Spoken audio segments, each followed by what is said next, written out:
So we are about to embark on a new venture.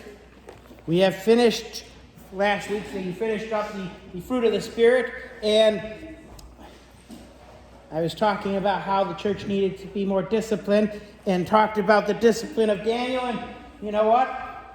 This week I decided, let's go study Daniel. Let's see what Daniel's all about. Let's figure out what is the discipline of Daniel.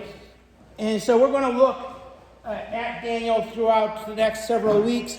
And today we're actually going to look at the entirety of chapter 1, because I think it all covers one main idea. So we're going to read the entire chapter because I think it's important. And I think we need the groundwork. So, Daniel chapter 1.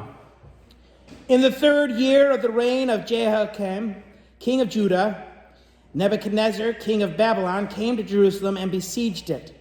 And the Lord did deliver Jehoiakim, king of Judah, into his hand, along with some of the articles from the temple of God. These he carried off to the temple of his God in Babylonia, and put in the treasures houses of his God. Then the king ordered Ashpenaz. You know, we get a bunch of these names, and you don't need to pronounce them right. It's okay, all right? And I have students who they'll come across names and they'll go, I can't read past there. It's a name. You know, you could say, and then the king ordered A, all right? So as long as you recognize that the king ordered somebody, all right?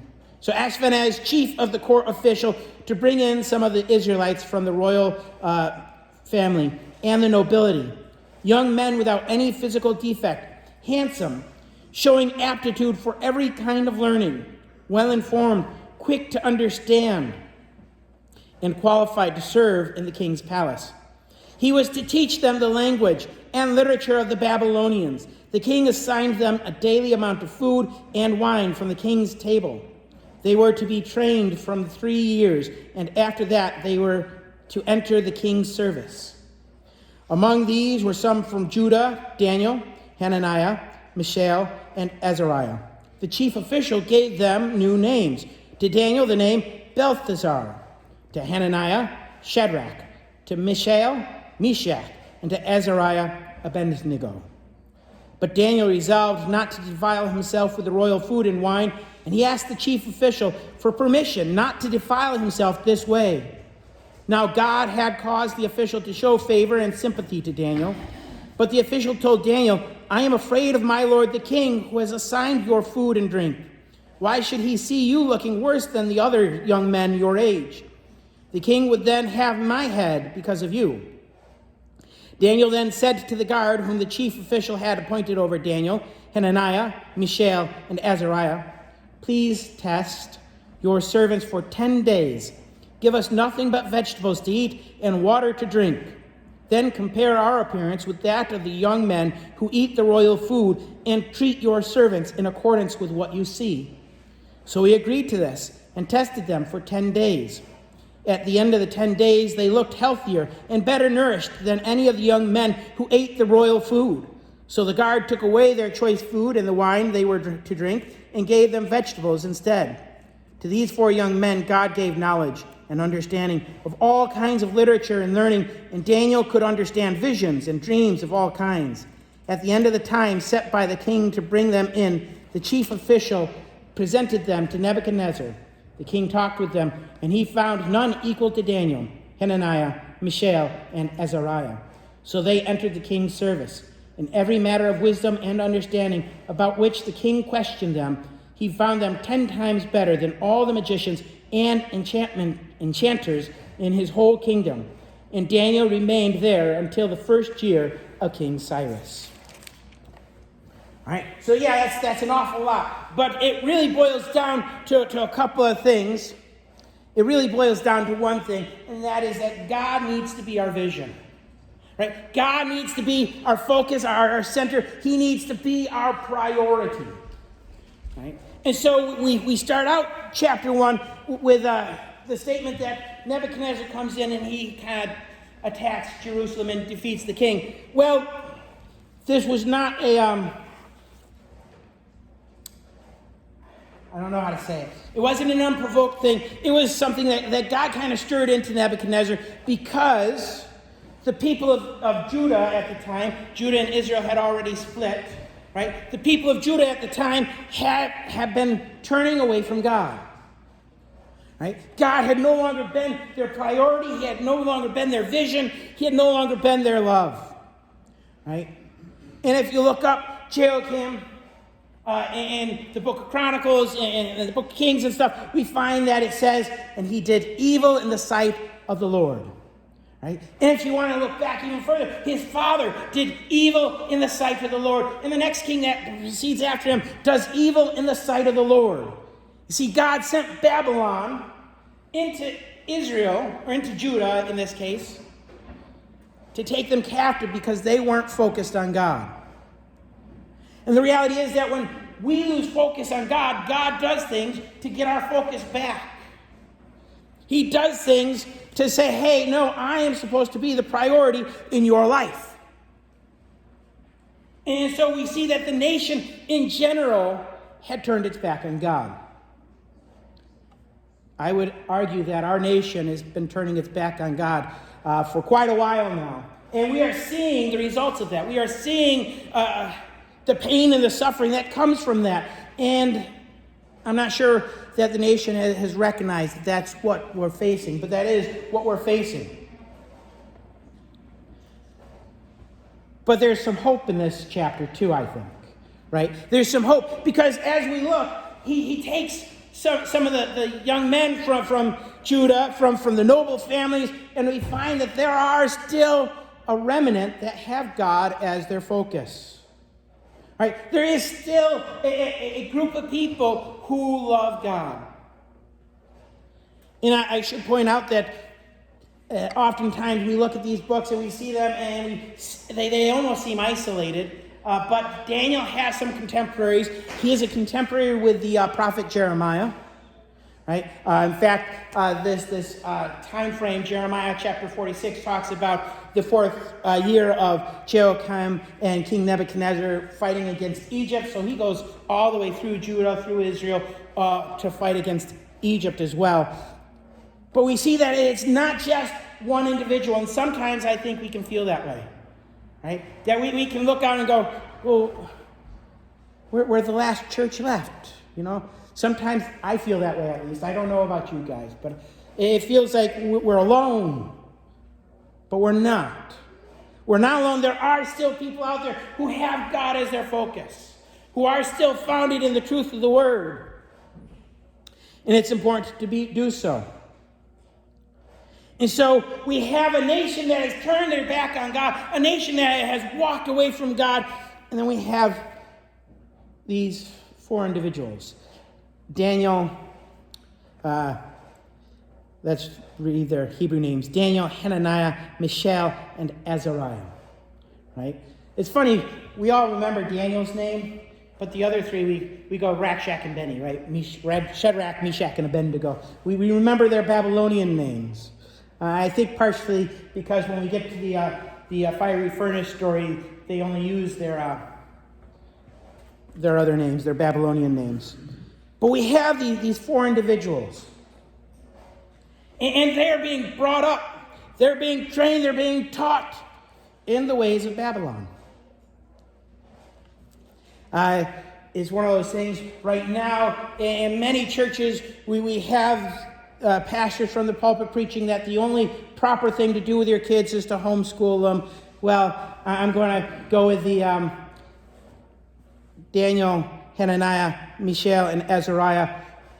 We're in public school. So there's hope for the public school kids too. Okay? They were trained in the public arena just like all the others. Right? Just like all the others, they were being taught all the things about Babylon and how to do things the Babylonian way.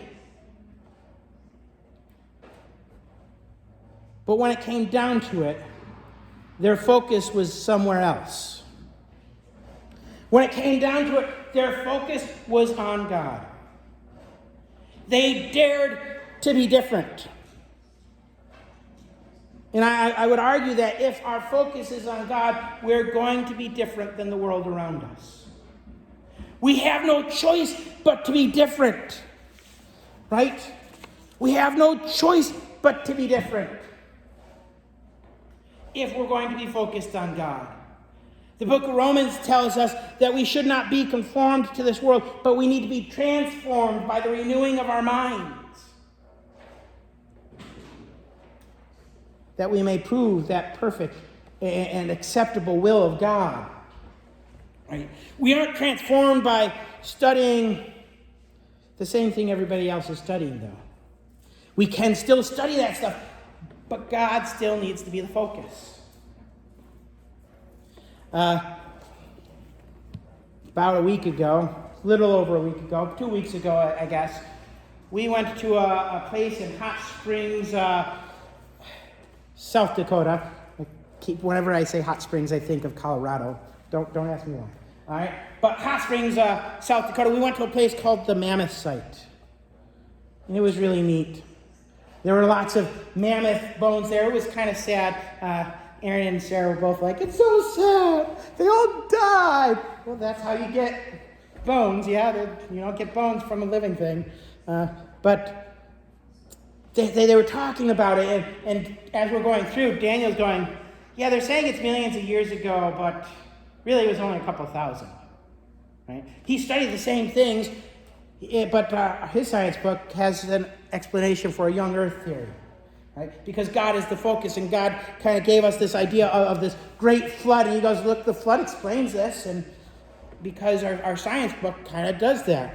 God was the focus. He's interested in science.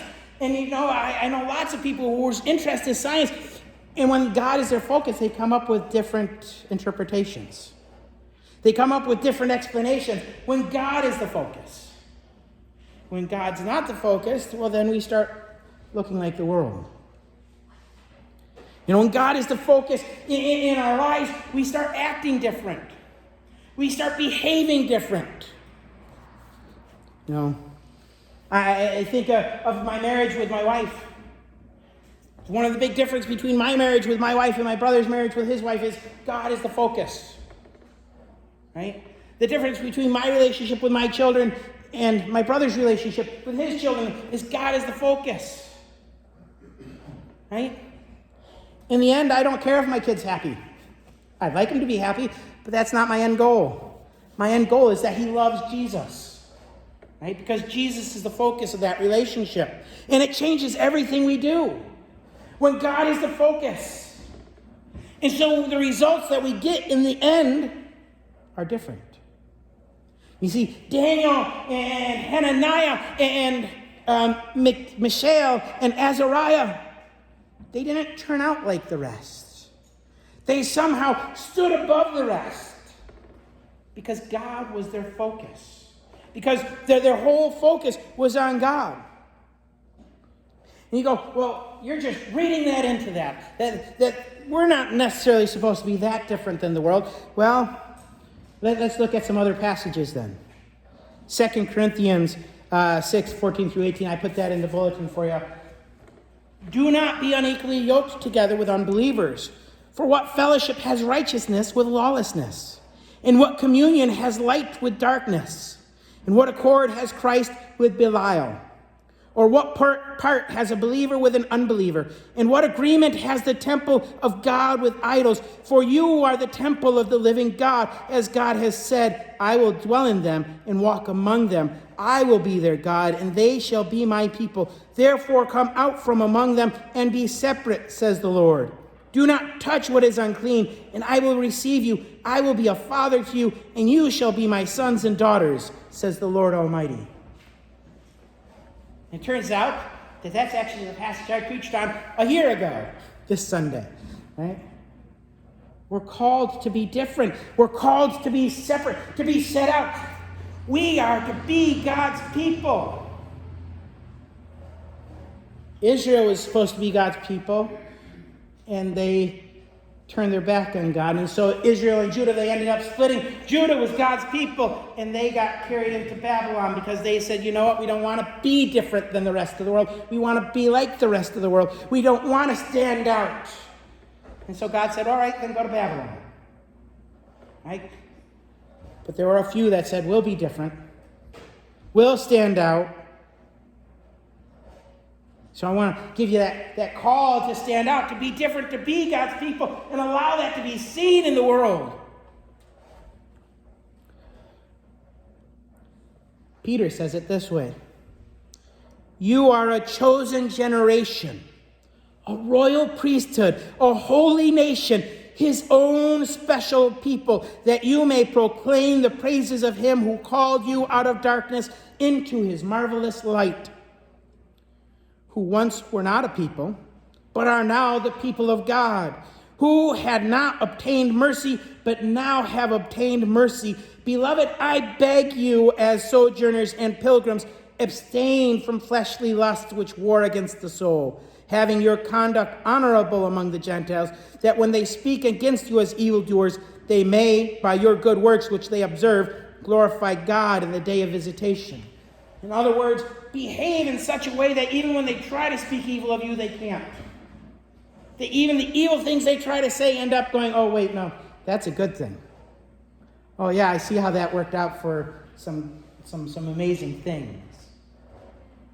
Right? God has chosen you to be his people, to be different than the world, to be separate, to be set apart. But if you don't like Paul and you don't like Peter, let's go to Jesus, right? It's hard to argue with Jesus. Jesus says, you are the light of the world. Well, if he says you are the light of the world, that implies that the rest of the world is not light, right? It implies that you are something different. You are the light of the world, and a city that is set on a hill cannot be hidden. Nor do they light a lamp and put it under a basket, but on a lampstand, and it gives light to all who are in the house. Let your light so shine before men that they may see your good works and glorify your Father in heaven. Right? Jesus says, be different and let the world see your difference. Because you are light, and you don't want to hide that light. You don't want it to not shine. You want it to shine out for the world to see. Be different from the world. And that difference is having your focus on God. Allowing God to be the preeminent in all aspects of your life. In all areas. In all things. If we were to back up in Matthew chapter 5, Jesus said, you are the salt of the world. And then he talks about the salt losing its saltiness. You see, in Daniel, what we see is that the nation of Judah was losing its saltiness. And there were a few grains left that wanted to be salty. Of course, I know that when I tell people to be different, they go, well, we don't want to be weird just to be weird. And I'm not asking you to do that. You know, I'm going to pick on my son. He's weird. And sometimes he's weird just to be weird. He does weird things. And we go, what? Why? I don't know. I thought it'd be fun. Okay. We're not asking you to be different like that. It's okay to be different like that, Daniel. But we're asking you to be different in a specific way. To be different as in everything you do is to glorify God. It's not to get further in your own career. It's not to become better at this or better at that. But it's to glorify God. Right?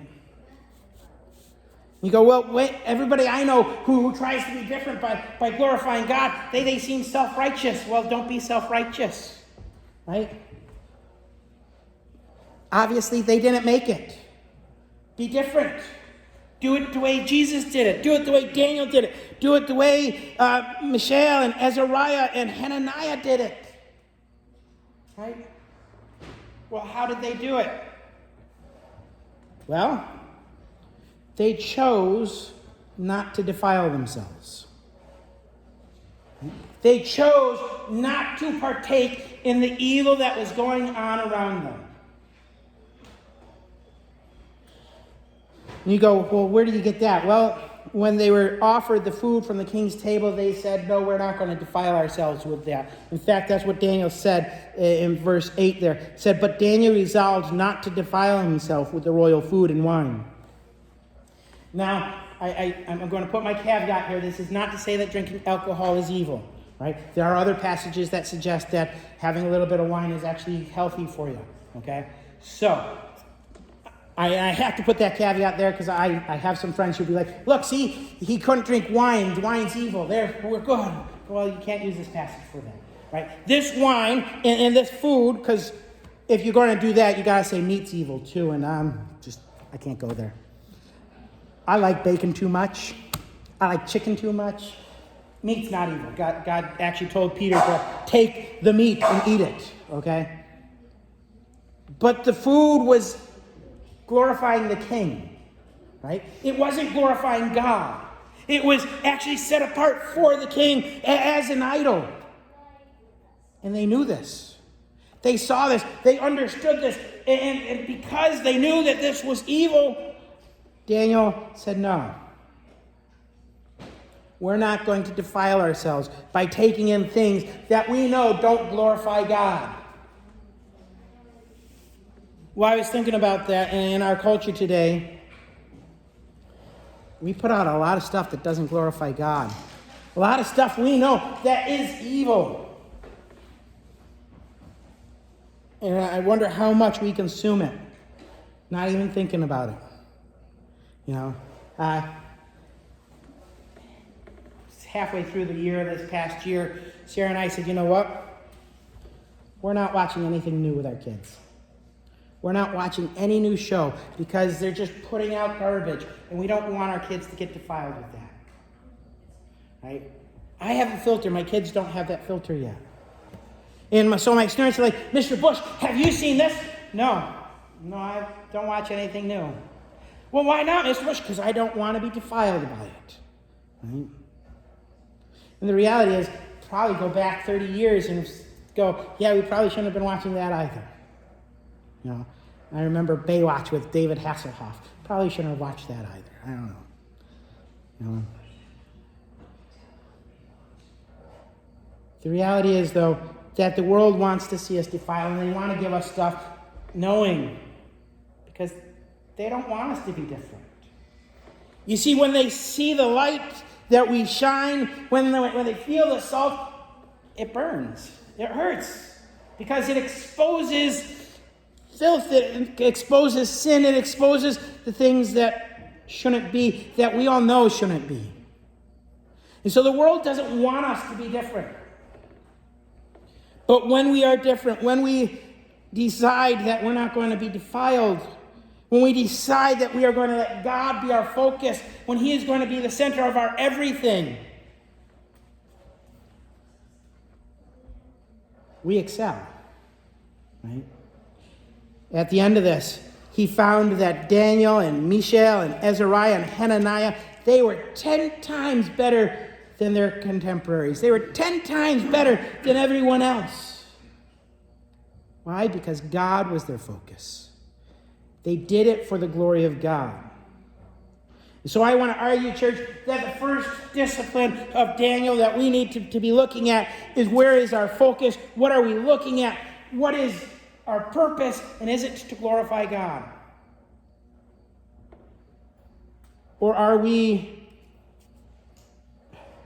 getting washed away with the world around us, being swept up? Are we allowing ourselves to be defiled by the meat and the wine that they offer? I like meat, but I don't want to be defiled. Will you bow with me in prayer?